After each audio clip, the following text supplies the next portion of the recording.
ট্যাংরা মাছের মধ্যে পুঁটি থাকায় রাজধানীর আগারগাঁও একটি মাছের বাজারে মাছ বিক্রেতা ও বিশ্ববিদ্যালয়ের শিক্ষার্থীদের মধ্যে তুমুল সংঘর্ষের ঘটনা ঘটেছে। এতে উভয় পক্ষের বেশ কয়েকজন আহত হয়েছেন। রোববার সংঘর্ষ শুরু হলে মাছের দোকান, রেস্টুরেন্টে বেপরোয়া হামলা ও ভাঙচুরের ঘটনা ঘটে। এ সময় স্থানীয় ব্যবসায়ীদের সমিতির অফিসেও ভাঙচুর করা হয় বলে অভিযোগ উঠেছে। এ ঘটনায় ৩০ লাখ টাকা লুটসহ হামলার ঘটনায় থানায় অভিযোগ দিয়েছেন ব্যবসায়ীরা। জাফর আহমেদের প্রতিবেদন, বিস্তারিত জানাচ্ছেন ইমতিয়াজ আহমেদ। ঘটনার সূত্রপাত শেরেবাংলা কৃষি বিশ্ববিদ্যালয়ের দুই শিক্ষার্থীর বাজার থেকে মাছ কেনা নিয়ে। তারা অভিযোগ করেন মাছ কিনতে গিয়ে প্রতারণার শিকার হয়েছেন। চেয়েছিলেন ট্যাংরা মাছ, কিন্তু বিক্রেতা তার সঙ্গে মিশিয়ে দিয়েছেন পুঁটি মাছও।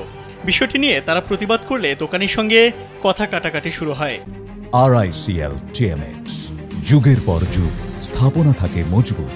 এক পর্যায়ে আশেপাশের দোকানিরা এগিয়ে এলে শিক্ষার্থীদের সঙ্গে হাতাহাতি হয়। এ সময় এক শিক্ষার্থী আহত হন।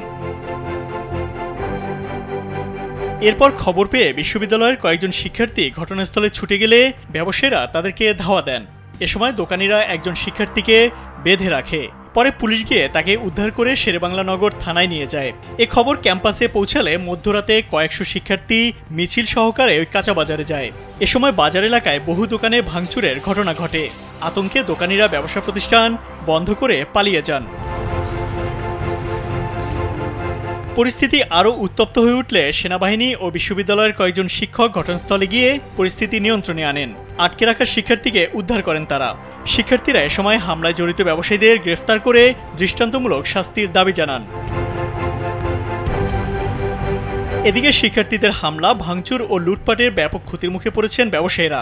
আগারগাঁও কাঁচাবাজার ব্যবসায়ীদের সংগঠন মমতা বহুমুখী সমবায় সমিতির অফিস থেকে নগদ ৩০ লাখ টাকা লুট হয়েছে থানায় এমন অভিযোগও দেন তারা।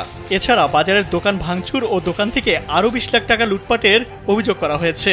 এ সময় ব্যবসায়ীরা পুলিশকে ভাঙচুর ও লুটপাটের চিত্র দেখান। আগারগাঁও কাঁচাবাজার ব্যবসায়ীদের সংগঠন মমতা বহুমুখী সমবায় সমিতির সাধারণ সম্পাদক মোহাম্মদ রহমতুল্লাহ সবুজ বিষয়টি স্বীকার করে কালবেলাকে বলেন, ট্যাংরা মাছের মধ্যে পুঁটি মাছ থাকার বিষয় কেন্দ্র করে বাজারে মাছ বিক্রেতা ও বিশ্ববিদ্যালয়ের শিক্ষার্থীদের মধ্যে মারামারি ঘটনা ঘটেছে। ওরা কি করলো, ভার্সিটি থেকে ২০-২৫টা ফোন দিয়ে খবর দিয়ে আনাইছে, আনায় ওরা তুলে দিয়েছে। তো মাছ ব্যবসায়ীরা সবাই মিলে যায়, এরপর দাপটাদাপটি মারামারি, এক পর্যায়ে অগো ইঞ্জুরি হয়েছে, আমি গোয়ানের পোলাবেনের ইঞ্জুরি হয়েছে। বাজারে একটা সাইরন আছে, সাইরন বাজায় দিছি, সব দোকান বন্ধ করে দিছে। হ্যাঁ, এর মধ্যে আইসা তো ধরেন একবারে মানে তস করে দিয়ে গেছে। এসি সাহেব ছিল এখানে ওসির রুমে, গেছি, যা বসার পরে তারা আমারে বলতেছে যে স্টুডেন্টরা তো টাকা নেয় নাই কারো, হ্যান না তেন না।